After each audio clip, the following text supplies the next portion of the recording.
Take a seat right over there, sat on the stairs. Today I'm going to talk to you guys about a haunted location in Chester. Now I live in Chester, which is in the north of England, right on the border of Wales. We're virtually like 1 foot in, 1 foot out. If you've been to Chester, you will know it's a Roman city. The Romans built it.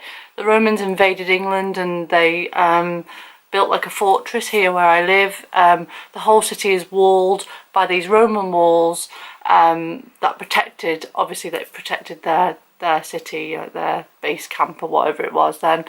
So the whole city is Roman. We have an amphitheatre, we have all kinds of like Roman stuff going on.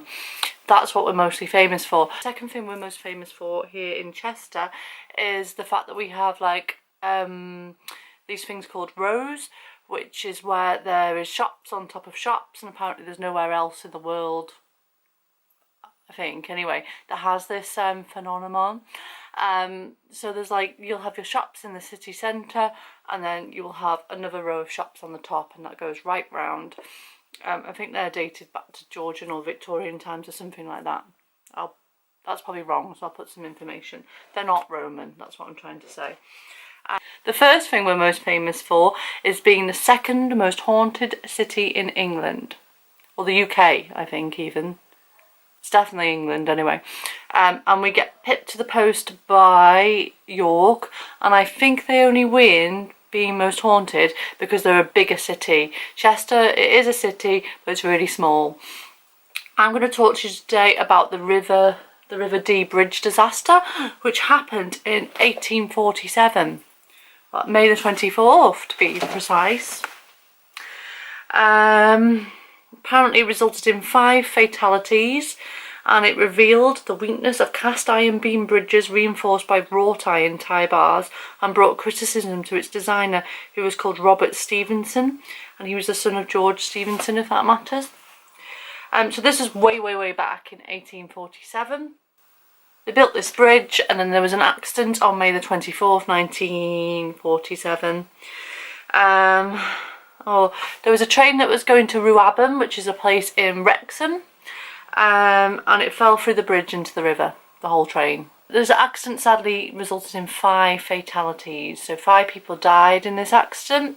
There were actually 3 of them were passengers, and then there was the train guard and a fireman, apparently a locomotive fireman. Apparently there was like a massive inquest, and they blamed this Mr. Stevenson character. Apparently it was like one of the first like big inquests where they were like looking for blame. Because I suppose in them days they didn't really do inquests and things like we would do today. And then they had to rebuild the bridge, and they rebuilt it using wrought iron instead. This place is like really close to where I live. Like, you can walk there in like 20 minutes and like drive there in like 5 or something. Really close to where I live. I often go walking there. I've gone walking there like probably all of my life. And I've never liked it down there. It's really super fun going over the railway bridge, especially when I was younger, like when we were kids and we used to like run over there. It was really super fun. But then when you got to the other side and there's like the archways of the bridge, like traditionally there'll be like archways, it's like super spooky, and I've never liked it. And I've always like ran or walked very quickly like through that part, because there's just like a really like not nice feeling there. I didn't know at the time that there was this accident, to be honest. So maybe it makes sense that this happened, and maybe there's some like spirits there. I don't know.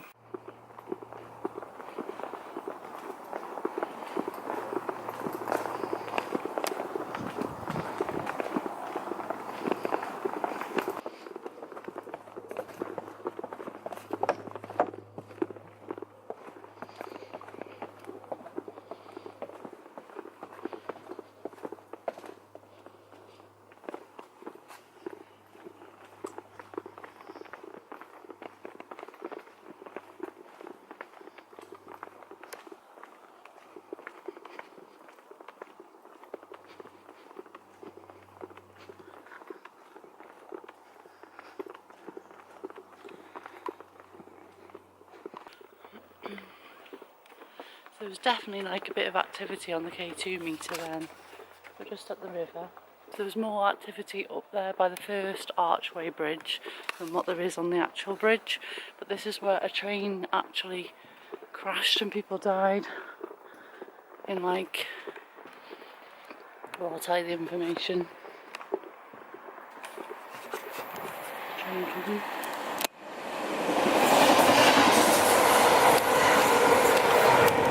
It feels like someone's walked over your grave when someone goes over the...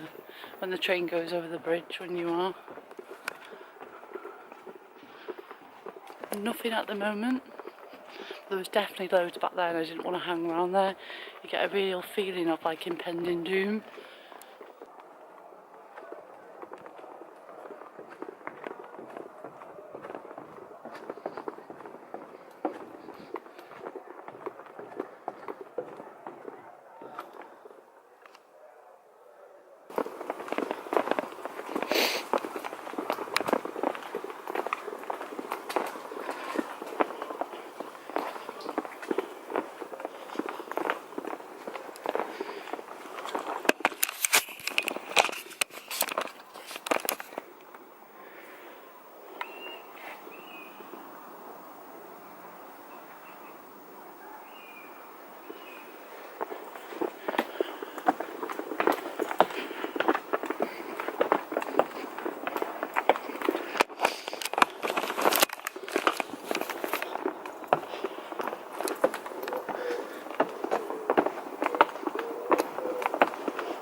Nothing.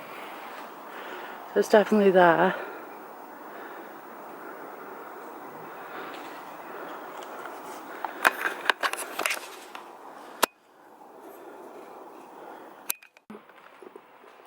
There's nobody else here and there's no other part of the bridge like on this side, which would make it like, sounds like a woman's shoes. Clopping over there, click clopping over there.